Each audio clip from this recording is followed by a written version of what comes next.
Good morning साथियों, कैसे हो आप सभी। उम्मीद करते हैं आप लोग अच्छे होंगे। और आपको कल हमने बताया था लाइसोसोम के बारे में। लाइसोसोम में हमने ये बताया था कि लाइसोसोम जो होती है एक सेल के अंदर ऐसी स्ट्रक्चर होती है जो जिसके पास हाइड्रोलिथिक एंजाइम पाए जाते हैं और ये कोशिकीय पदार्थों का पाचन करती है। अब अगर बात की जाए कि ये सबसे ज़्यादा मनुष्य के शरीर में पाए कहाँ जाते हैं, तो मनुष्य के शरीर में ये पाए जाते हैं अग्न्याशय के पास और किडनी के पास।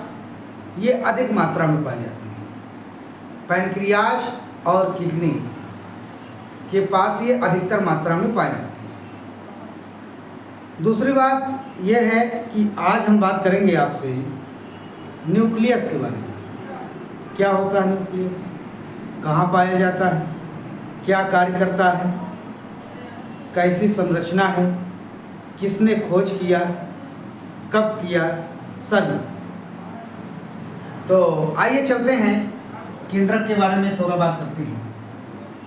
केंद्रक जो होता है, अगर इसकी बात की जाए, इसके खोज की, तो इसके खोज करता है रॉबर्ट ब्राउन महोदय, और इन्होंने 1831 में इसकी खोज की। रॉबर्ट ब्राउन महोदय जो थे, इन्होंने 1831 में इसकी खोज किया था। अब बात की जाए कि ये होता कैसा है और रहता कहाँ है, तो जो आपकी ये सेल होती है,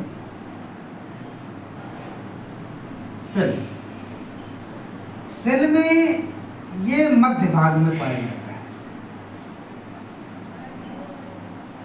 बात करें किस सेल के मध्य भाग में पाया जाएगा, जो आपकी जंतु कोशिका होती है,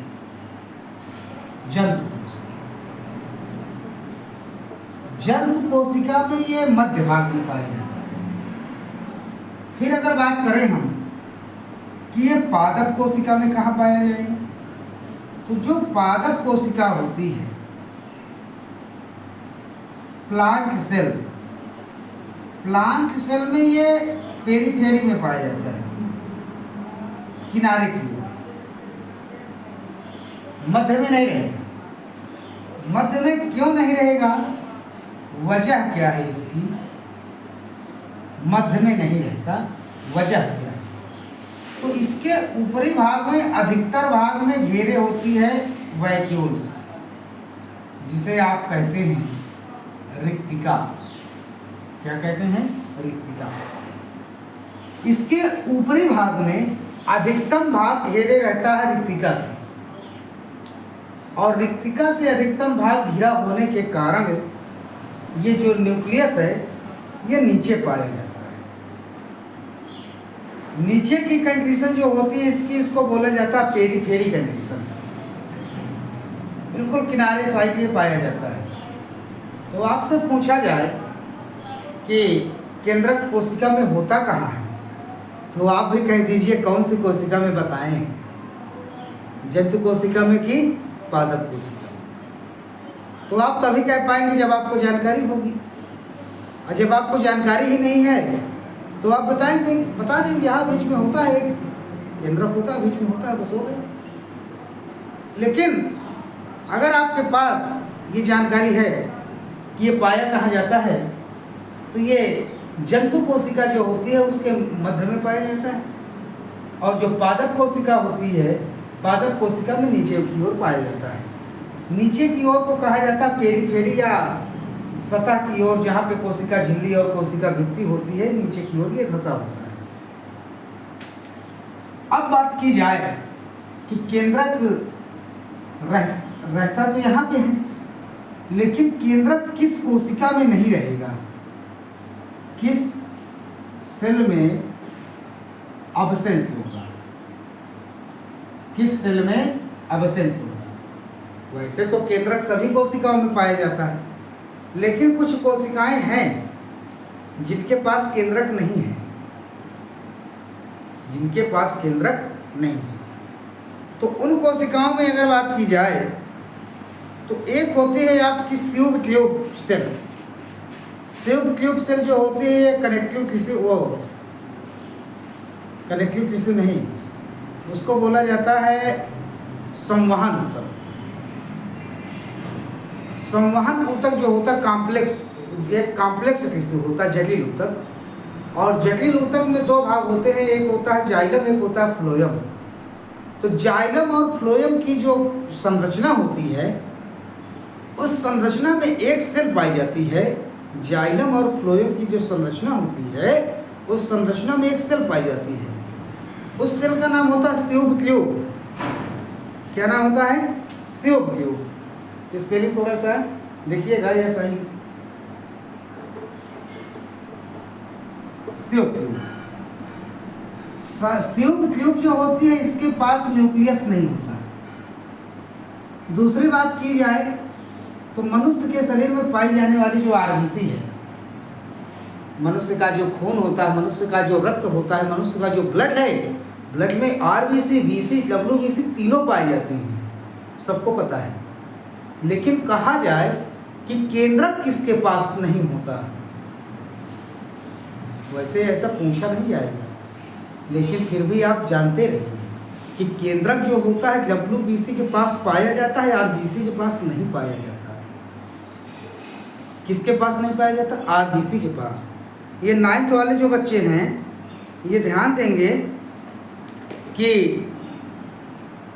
आपको ये चीज़ें नहीं बताई गई हैं, कोई बात नहीं। ये 11th के लिए है ये क्लास, ठीक है? 11th के लिए ये क्लास है। तो किसके पास नहीं पाया जाता है? ये आरबीसी के पास नहीं पाया जाता है। और एक मजे की बात यह है कि जब किसी व्यक्ति का रक्त में डीएनए की जांच की जाती है, रक्त से किसी व्यक्ति का रक्त से डीएनए की जांच की जाती है, तो उसमें रक्त से डीएनए जांच करने में आरबीसी का यूज नहीं किया जाता है। डीएनए टेस्ट में आरबीसी नहीं यूज होती, ठीक? डीएनए टेस्ट में आरबीसी का यूज नहीं किया जाता है। आप पूछेंगे ऐसा क्यों?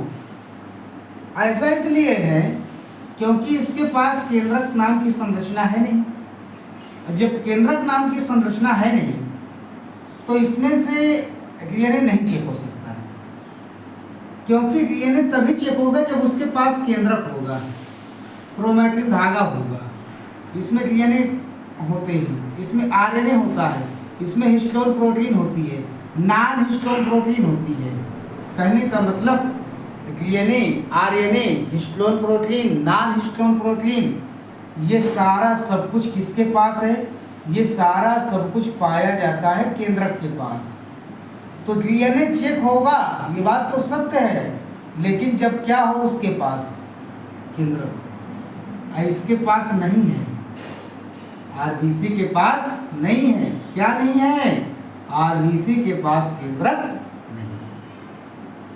आरबीसी के पास केंद्रक नहीं है, इसलिए मनुष्य में जब रक्त से डीएनए की जांच की जाती है, तो आपको बता दें आपकी जानकारी के लिए, जो डब्ल्यूबीसी होती है, डब्ल्यूबीसी से डीएनए की जांच की जाती है, आरबीसी से कभी नहीं होती। आई बस। तो किस सेल में एब्सेंट है? ट्यूब सेल और आरबीसी सेल। दूसरी बात, अगर आपसे कहा जाए कि केंद्रक जो होता है, केंद्रक में क्या क्या होता है, इसकी कैसी संरचना होती है, इसकी संरचना कैसी होती है, क्या क्या इसके पास होता है, तो केंद्रक जो होता है, केंद्रक के पास ये एक ऐसी स्ट्रक्चर होती है, ये इस स्ट्रक्चर को बोला जाता है, इसको बोला जाता है केंद्रक कला। क्या बोला जाता है? केंद्रक कला। इसके अंदर ये पाया जाता है एक धागा है, इस धागे को कहा जाता है क्रोमैटिन धागा। इसको कहा जाता है क्रोमैटिन धागा। ये धागे नुमा संरचना जो होती है क्रोमैटिन धागा कहलाती है। और जो ये किनारे की स्ट्रक्चर होती है, यहाँ राइबोसोम चिपके होती है। यहाँ क्या चिपके होते हैं? राइबोसोम चिपके। इस संरचना को कहा जाता है केंद्रक कला। केंद्रक कला, इंग्लिश में इसे बोला जाता है न्यूक्लियर मेम्ब्रेन। इसको क्या कहा जाता है? Nuclear membrane. न्यूक्लियर मेम्ब्रेन जो होती है इसको कोशिका कला, वो केंद्रक कला कहा जाता है। और जो ये धागे के समान संरचना होती है इसे क्रोमैटिन धागा कहा जाता है। इसके अलावा इसमें एक द्रव्य पाया जाता है, तरल पदार्थ। एक इसमें तरल पदार्थ पाया जाता है। जो तरल पदार्थ होता है, इस तरल पदार्थ को कहा जाता है, इस तरल पदार्थ को कहा जाता है केंद्रक द्रव्य। केंद्रक द्रव्य, अंग्रेजी में इसको बोला जाता है न्यूक्लियोलाइट। क्या बोला जाता है? न्यूक्लियोलाइट। तो इसके पास क्या क्या हो गया? केंद्रक कला हो गया, क्रोमैटिन धागा, न्यूक्लियोप्लास्ट, और एक छोटी सी संरचना बीच में इसके होती है यहाँ। इसको बोला जाता है केंद्रिका। केंद्रक के अंदर पाई जाने वाली गोल आकार की संरचना को क्या कहा जाता है? केंद्रिका। अब बात की जाए कि ये केंद्रक कला करती क्या है, तो केंद्रक कला जो होती है इसमें सूक्ष्म पोर पाए जाते हैं। बहुत छोटे छोटे पोर पाए जाते हैं, छिद्र पाए जाते हैं। उन छिद्रों को बोला जाता है चैनल। उन छिद्रों को बोला जाता है चैनल। ये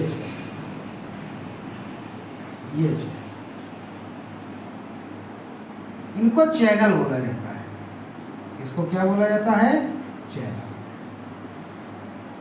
जैसे आपके घर में चैनल लगा होता है, दरवाजा का जो एक प्रकार है जिसे आप चैनल बोलते हैं, चैनल कहते हैं। बैंक वगैरह में जाते हैं तो मिलता है। उस चैनल के द्वारा क्या होता है? आदमी आता है, बैंक के अंदर प्रवेश करता है। ठीक उसी प्रकार से यहाँ पर भी एक चैनल होता है। इसके अंदर आदमी नहीं आएगा, याद रखिएगा। इसके अंदर पदार्थ आते हैं। इसके अंदर क्या आते हैं? पदार्थ। जो पदार्थ होते हैं, जो आवश्यकता होती है कोशिका को, वो पदार्थ इसके अंदर आते हैं और आवश्यकता अनुसार अपनी पूरी प्रोसेस पूरी करती है। केमिकली प्रोसेस होती है, एंजाइम भी आते जाते रहते हैं, रासायनिक पदार्थ हैं, प्रोटीन्स हैं, ये सारे सब पदार्थ जो है इसके अंदर आते रहते हैं।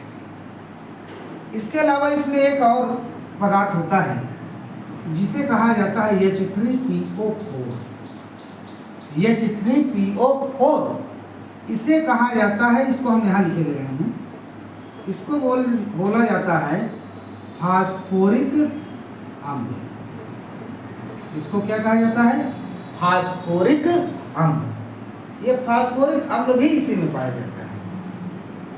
इसके अतिरिक्त इसमें DNA, RNA,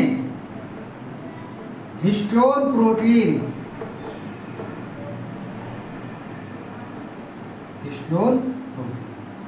ये सब पाए जाते हैं। तो ये केंद्रक की संरचना है। और कहा जाए कि ये कहाँ होता है एनिमल सेल में, तो बीच में, प्लांट सेल में नीचे की ओर पेरीफेरी में, या पेरीफेरल कंडीशन, दोनों सही है। इसके बाद अगर कहा जाए कि कहाँ नहीं पाया जाता है, तो आप जान चुके हैं, आरबीसी के पास, ट्यूब के पास नहीं पाया जाता। इसकी संरचना देखी जाए तो इसकी संरचना डबल मेम्ब्रेन बाउंड होती है। दोहरी झिल्ली से बना हुआ ये संरचना होता है। कितनी झिल्ली से? 2 झिल्ली से बना हुआ ये संरचना होता है। जो सबसे बाहर होता है इसको केंद्रक कला कहा जाता है, और इसमें राइबोसोम चिपके होते हैं। इसमें क्या चिपके होते हैं? राइबोसोम। दूसरी बात अगर बात की जाए, जहाँ पे हमने केंद्रिका लिखा है, ये लिखा हुआ है, केंद्रिका जो होता है ये प्रोजेक्शन करता है राइबोसोम का। ये किसका निर्माण करता है? राइबोसोम का। इसलिए केंद्रिका को राइबोसोम की फैक्ट्री कहा जाता है, क्योंकि केंद्रिका जो होती है राइबोसोम का निर्माण करता है। तो केंद्रिका को राइबोसोम की फैक्ट्री कहा जाता है। क्या कहा जाता है? फैक्ट्री कहा जाता है। क्यों कहा जाता है? क्योंकि केंद्रिका जो यहाँ न्यूक्लियोलस है, ये यहाँ से राइबोसोम का निर्माण करती है, राइबोसोम बनाती जाती है। जो कोशिका को आवश्यकता है राइबोसोम की, प्रोटीन संश्लेषण करता है राइबोसोम, याद रखिएगा। प्रोटीन संश्लेषण क्रिया में भाग लेने वाला राइबोसोम जो है, इसका निर्माण कौन करता है? इसका निर्माण केंद्रिका करती है। आपके बहुत से अंग हैं, कोशिका में बहुत से ऐसे अंग हैं जिनका निर्माण कोशिका खुद करती है, स्वयं करती रहती है। अंतःपदवी जालिका है, गाल्जिका है, इनमें से लाइसोसोम का निर्माण होता रहता है। केंद्रिका से राइबोसोम का निर्माण होता है। तो इसके अलावा जो इसका द्रव्य है, जब होता क्या है कि कोशिका विभाजन की एक कंडीशन आती है। जब कोशिका विभाजन की कंडीशन आती है तो केंद्रक द्रव्य इसका गाढ़ा हो जाता है और सूखने लगता है, और सूखने के पश्चात ये जो क्रोमैटिन धागा है, ये सिकुड़ करके एक दूसरी संरचना बनाता है, और जो दूसरी संरचना बनती है उसे कहा जाता है गुणसूत्र। क्या कहा जाता है? गुणसूत्र। तो एक बात हमको ये बताइएगा, जब गुणसूत्र बनेगा तो हमको एक इतना केवल बताइए कि ये क्रोमैटिन धागा है, ये इसका तरल पदार्थ है। अब इन्हीं को सबको मिला के बनेगा गुणसूत्र, बनेगा। जब गुणसूत्र बनेगा तो हमको केवल इतना बता दीजिएगा, सिर्फ इतना बताइएगा कि जितना ये पदार्थ है इसके अंदर, ये सारा पदार्थ गुणसूत्र में होगा कि नहीं होगा। ठीक, इतना बताइएगा। गुणसूत्र जब बनेगा, ये सारा पदार्थ जितना इसके अंदर है, ये सारा पदार्थ उसमें होगा कि नहीं होगा। नहीं समझ में आया? कोई बात नहीं, रहने दो। नहीं आया ना, रहने दो। एक दूसरा उदाहरण, कचौड़ी बनाते हो घर में, कचौड़ी जिसको बोला जाता है। जब कचौड़ी बनाते हो तो करते क्या हो? जो आटला होता है उसको निकाल लिया, कचौड़ी वाला मसाला का आटला लगाने के बाद उसको मिलाते हो क्या? बोलो। कचौड़ी बनाने के लिए जो आटला लगाते हो, कचौड़ी का मसाला जो लाते हो, पहले आटला में मिलाते हो कि पूरा आटला लगाने के बाद पूरा, जब पूरा बनाने लगे, लोई बनाने लगे, तब मिलाते हो मसाला? बताओ। पहले आटला निकाला, चालने के बाद फिर उसमें मसाला पूरे में मिक्स किया, जीरा, काला नमक, धनिया जो भी डालना है सब पहले सूखा जो आटला होगा उसी में पूरा मिलाएंगे। बोलो सही है? मिलाने के बाद जब आप उसमें से बनाते हैं, पूरी कचौड़ी जो भी बनाते हैं, तो उसमें प्रत्येक पूरी में उसका स्वाद नजर आएगा या नहीं आएगा? स्वाद मिलेगा या नहीं मिलेगा? मिलेगा। क्यों? क्योंकि आपने सूखे पर पूरा तरीके से उसको मिक्स कर दिया मसाले। उसी प्रकार से इसको बताइए, ये जितना अंदर का पदार्थ है, इसमें से एक नया तैयार होने वाला है, कोई संरचना, कोई स्ट्रक्चर नई तैयार होने वाली है। तो जब कोई स्ट्रक्चर नई तैयार होगी, तो नई स्ट्रक्चर अगर तैयार होती है तो इसके अंदर के सारे पदार्थ रहेंगे या नहीं रहेंगे? अब आपके समझ में आ गया होगा, उम्मीद करते हैं आया होगा। तो इसमें से एक नया पदार्थ बनता है, नया स्ट्रक्चर बनता है, और जो इस तरह से ये होता है, इसको बोला जाता है गुणसूत्र। इसको क्या बोला जाता है? गुणसूत्र बोला जाता है। तो केंद्रक एक ऐसे स्ट्रक्चर है, केंद्रक एक ऐसे स्ट्रक्चर है जो गुणसूत्र का निर्माण करती है। किसका निर्माण करती है? गुणसूत्र का निर्माण करती है। और आपको बता दें कि सेल डिवीजन जब होता है, ये सब सेल डिवीजन के समय होता है, बिना सेल डिवीजन नहीं होता है। तो सेल डिवीजन के समय कहाँ पे केंद्रक रहता है, कहाँ पे केंद्रक नहीं रहता है, थोड़ा सा इसको जानते हैं। इसके बाद फिर इसके अन्य कार्य देखते हैं। आइए इसको समझते हैं। एक बार फिर से देख लीजिएगा, कोई दिक्कत नहीं है। थोड़ा समय देख लेते हैं भाई। हाँ ठीक है, समय भी नहीं दिखा रहा, कोई बात नहीं।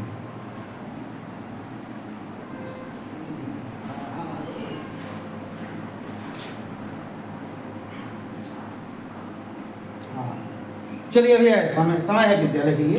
देखिएगा एक बार फिर से देखिएगा, केंद्रक, अंग्रेजी में इसका इंग्लिश में क्या नाम है, न्यूक्लियस। खोजकर्ता कौन है, रॉबर्ट ब्राउन। कब किए, 1831 में।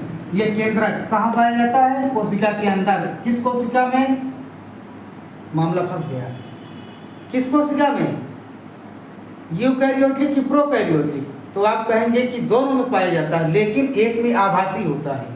प्रोकैरियोटिक में क्या होता है, आभासी होता है। रियल और वास्तविक अगर कहा जाए तो ये किसके पास है, यूकैरियोटिक। यूकैरियोटिक की कोशिकाएं कितने प्रकार की, दो प्रकार की, एक जंतु कोशिका, एक पादप कोशिका। पादप कोशिका में कहाँ होता है, नीचे साइड फेरी भी होता है।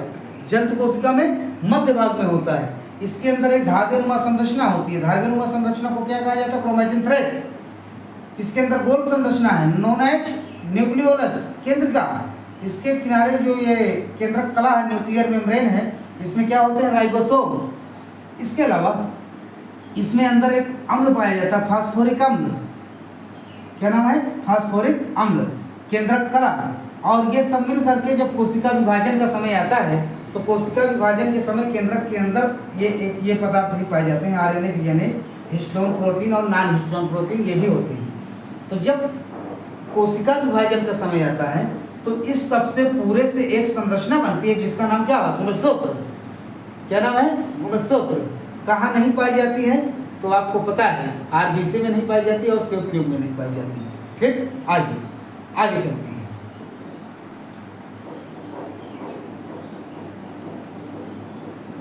जो नाम ले रहे हैं हम कोशिका विभाजन का ना, ये 11th में मिलेगा आपको, सेल के बाद में इसको समझाऊंगा आपको। जैसे सेल कंप्लीट होती है ना, सेल के बाद में आपको जो है सेल डिवीजन शुरू करूंगा। सेल डिवीजन के बाद फिर मैं आपको टिश्यू बताऊंगा। जो पादप शारीरिकी के बाद पादप आकारिकी करके है, मार्फोलॉजी करके है, ठीक है, उसको फिर मैं बात बताऊंगा। लेकिन यह है कि एक तरफ से इसको देखते जाइएगा, 11th वाले खास कर। चलिए, सेल डिवीजन।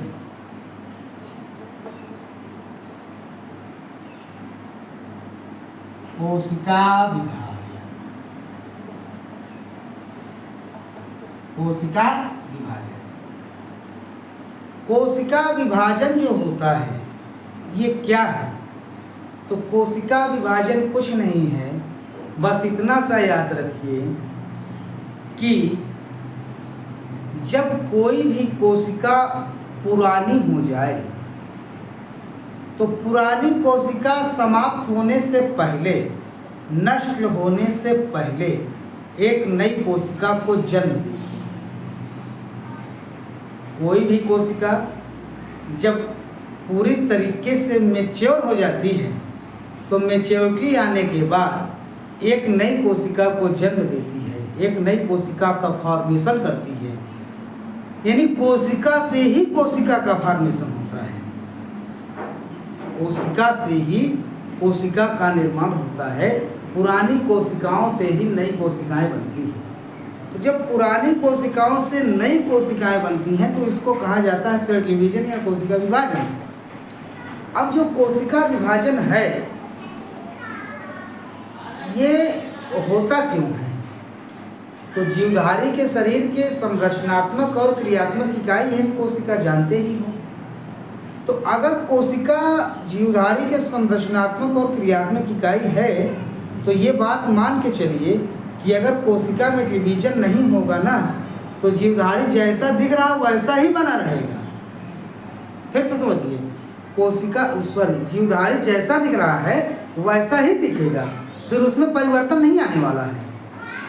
परिवर्तन आता है तो सिर्फ इसलिए आता है कि उसमें जो है सेल डिवीजन हो रहा है। उदाहरण समझिए तो जल्दी क्लियर होगा। आप अपनी फोटो देखिएगा, मैं दूसरे को नहीं बताऊंगा, आप अपने ऊपर जाइए। सब कोई अपनी अपनी फोटो देखिएगा।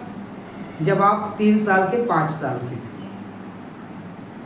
जब 3 से 5 साल के आप थे, तो आप अपनी एक बार फोटो देख लीजिए और आज की फोटो देख लीजिए। क्या दिख रहा है आपको? कुछ परिवर्तन समझ में आ रहा है? जी आ रहा है, आ रहा है, बिल्कुल बहुत साफ साफ अंतर समझ में आ रहा है। हम खुद नहीं पहचान पाते ये कौन है, और पहचान भी जाते हैं तो कहते हैं अरे हम ऐसे थे पहले। हाँ हाँ भैया, हम आप ऐसे ही थे। तो आज कैसे हो गए? आज आपके शरीर में परिवर्तन आ गया। ये परिवर्तन आया क्यों? ये परिवर्तन इसलिए आया क्योंकि आपके शरीर की जितनी कोशिकाएं हैं ये डिवीजन कर रही हैं, कोशिका विभाजन हो रहा है। और जब कोशिका विभाजन होता है तो व्यक्ति के शरीर में और उसके कार्यकी में अंतर आता है। कार्यकी कहें या जैविक वो कार्य कहें उसके। जैसे आप 5 साल के थे तो आप कितना बोझा उठाते थे बताइए? केवल खिलौने उठा के घूमते थे।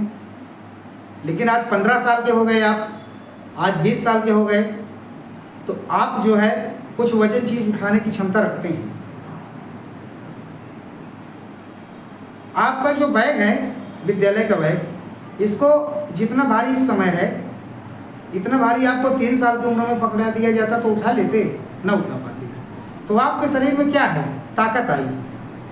आपका शरीर धीरे धीरे ग्रोथ किया, ताकत आई, तो क्रियाएं भी आप करने लगे और आपके शरीर में परिवर्तन भी, संरचना भी, आपके चेहरे में, आपके पूरे शरीर में चेंजेस भी आ गई। तो चेंजेस लाने के लिए होना चाहिए क्या? कोशिका विभाजन। क्या होना चाहिए? कोशिका विभाजन। कोशिका विभाजन होगा तो चेंजेस होगा। आप एक नन्हा सा पौधा देखिए, बिल्कुल छोटा सा पौधा, उसमें 2-4 पत्तियां लगी हुई। इसके बाद धीरे धीरे उसको देखिएगा, 5 से 10 साल में वो पौधा जो छोटा रूप था वो बहुत विशाल हो जाएगा। क्यों? परिवर्तन हुआ, कोशिका विभाजन हो रहा है, नई कोशिकाएं बन रही हैं, पुरानी कोशिकाओं से नई कोशिकाएं कंटिन्यू क्या हो रही हैं? बन रही हैं। तो कंटिन्यू जब नई कोशिकाएं बनती जाती हैं तो इसी को कहा जाता है कोशिका विभाजन। आइए, तो कोशिका विभाजन जो होता है, एक यम फेस होती है कोशिका विभाजन की, ये 11th वाले ध्यान देंगे। कोशिका विभाजन की एक यम फेस होती है। क्या होती है? M phase. एम फेस में न्यूक्लियस एब्सेंट होता है। एम फेस में केंद्रक एब्सेंट होता है। ठीक। दूसरी बात है कि G2 G1 S फेस में न्यूक्लियस प्रेजेंट होता है। G2 G1 S फेस में केंद्रक प्रेजेंट।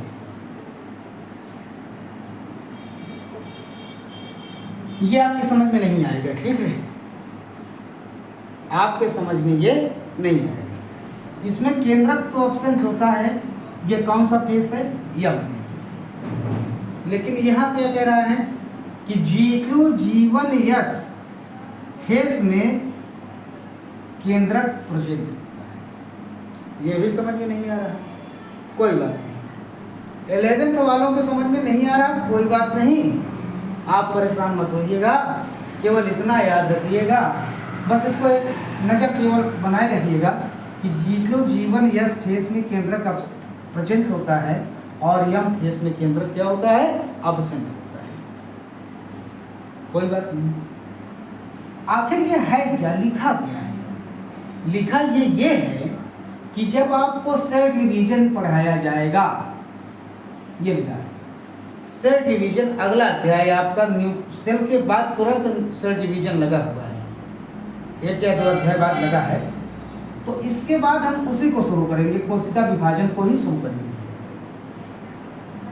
पक्का निश्चित। कोशिका विभाजन जब शुरू करेंगे तो आप हमको केवल इतना याद दिला दीजिएगा, आप दिलाएं या ना दिलाएं, हम याद दिलाएंगे आपको। आप केवल इतना याद दिलाइएगा कि ये जीवन जीतू और यस फेस आ गया और यहाँ केंद्रक प्रेजेंट है, ये यम फेस आ गई, यहाँ पर केंद्रक एब्सेंट है। सर आप बताए थे केंद्रक वाले, जब केंद्रक समझाया गया था तब ये बात लिखी गई थी। आप इतना बता सकते हो? बोलो, इतना कर सकते हो? अगर इतना कर सकते हो तो और अच्छी बात। चलिए ठीक है, नहीं कर पा रहे हैं आप इतना, तो केवल इतना बताइएगा कि जब इसको हम समझाएंगे तो आपको कुछ तो याद आएगा कि न्यूक्लियस में ये शब्द लिखे थे, जीवन जीटूएस लिखा था। इतना तो याद आएगा। अगर इतना भी याद आ रहा है तब भी अच्छी बात है। अभी के लिए केवल इतना जानिए कि जीवन जीटूएस फेस में सेल जो डिवीजन होता है वहाँ पे ये प्रेजेंट होता है और सेल डिवीजन की एम फेस अवस्था में केंद्रक एब्सेंट होता है। अभी इतना जानिए, आगे चलते हैं।